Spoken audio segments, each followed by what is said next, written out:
Assalamualaikum warahmatullahi wabarakatuh. Perkenalkan, saya Fitriati Sadia dari semester 5 kelas A.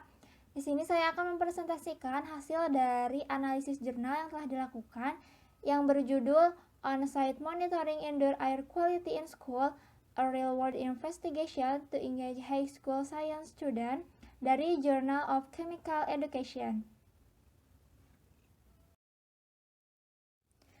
Untuk outline-nya sendiri, yaitu di sini ada latar belakang masalah, tujuan penelitian, kajian teoritis, kemudian metode penelitian, hasil penelitian, kesimpulan, serta komentar terhadap isi jurnal. Yang pertama, latar belakang masalah.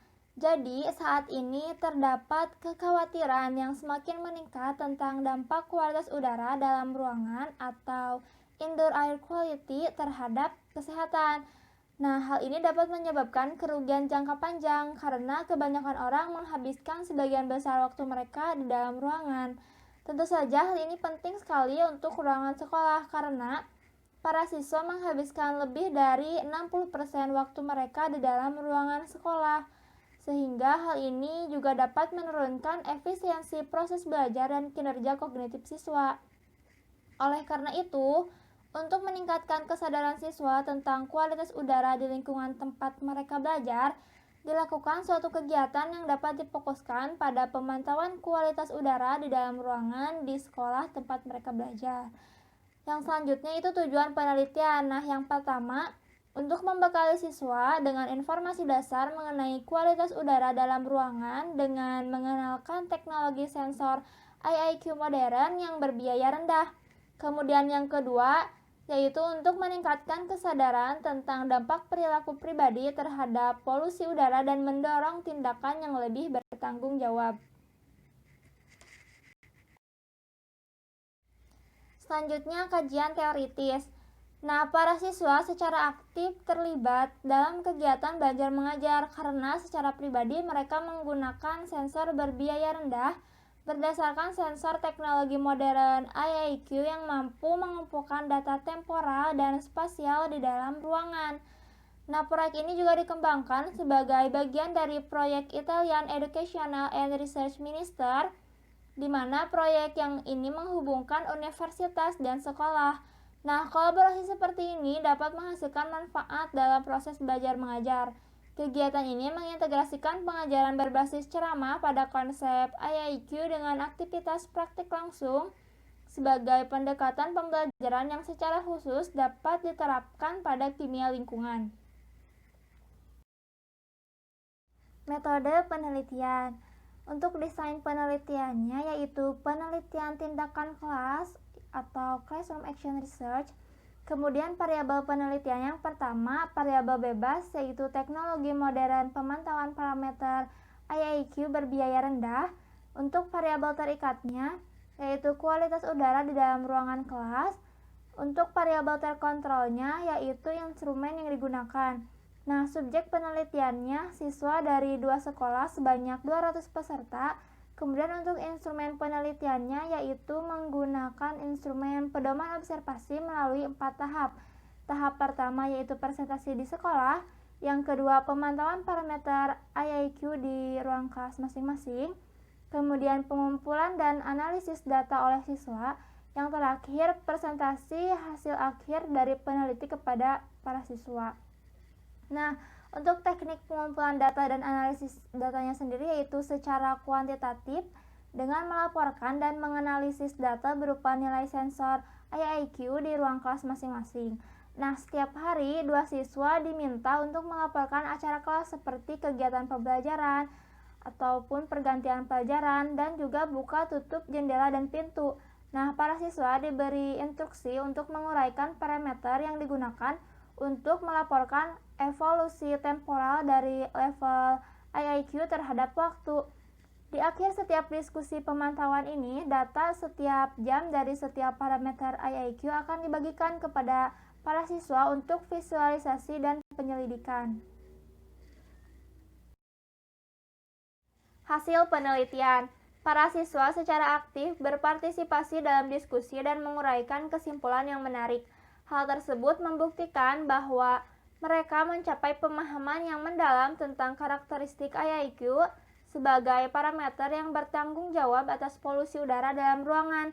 Nah, seperti yang digambarkan pada diagram dalam slide ini, mengenai laporan variasi massa PM2.5 dan konsentrasi CO2 di ruangan kelas yang paling ramai, yaitu kelas CI3. Perlu diketahui PM2.5 itu merupakan partikel halus di udara yang berukuran 2,5 mikron atau bahkan lebih kecil dari itu. Untuk CO2 sendiri yaitu karbon dioksida. Nah, dari plot tersebut jelas bahwa nilai CO2 yang disimbolkan dengan titik hitam dan PM2.5 yang disimbolkan dengan segitiga itu sebagian besar berubah seiring dengan waktu. Nah, terutama tergantung pada pembukaan jendela yang ditandai dengan panah merah pada diagram tersebut. Dari plot diagram pada slide ini dapat kita lihat bahwa CO2 mulai meningkat dengan dimulainya pelajaran setelah jam 8 pagi hingga mencapai nilai maksimum pada jam 10 pagi, yaitu ketika jendela dibuka untuk memasukkan udara segar. Kemudian CO2 itu hampir konstan sekitar 13.000 ppm hingga pertukaran udara lebih lanjut yang dilakukan pada jam 12 siang sebelum pelajaran terakhir. Nah, sebaliknya, jendela yang terbuka dapat meningkatkan konsentrasi PM2.5 dalam ruangan hingga 17 mg per meter kubik. Kemudian konsentrasi PM2.5 itu paling tinggi mendekati jam 8 pagi saat jendela dibuka kembali sebelum dimulai pelajaran. Dan jam 10.30 lalu jam 12.30 saat jendela dibuka lagi untuk pergantian udara. Nah, konsentrasi CO2 di ruang tertutup ini bergantung pada emisi dari tubuh manusia melalui pernapasan dan aktivitas metabolisme. Kemudian pemahaman yang mendalam tentang evolusi konsentrasi CO2 di setiap ruangan yang diteliti dengan jelas menunjukkan bahwa CO2 dalam ruangan itu terakumulasi selama waktu mengajar hingga mencapai tingkat tinggi, kemudian berkurang dengan membuka jendela untuk menghasilkan udara segar.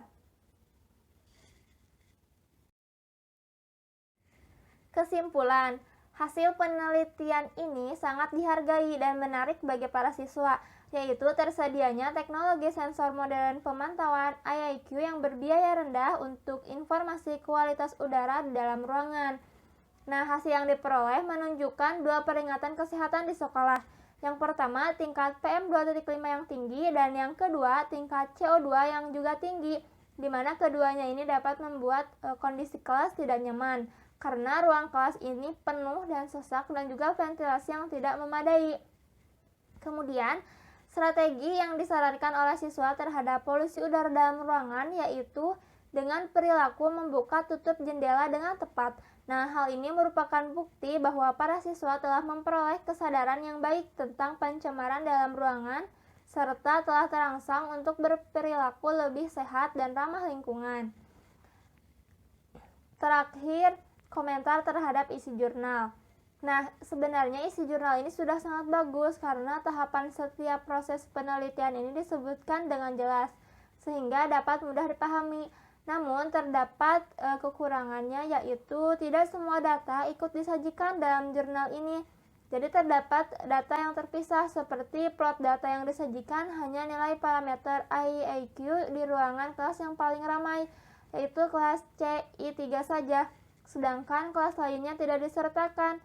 Nah, sehingga membuat para pembaca tidak mendapatkan informasi detail mengenai data pada ruangan kelas lain, karena data itu tidak ikut disajikan dalam jurnal ini.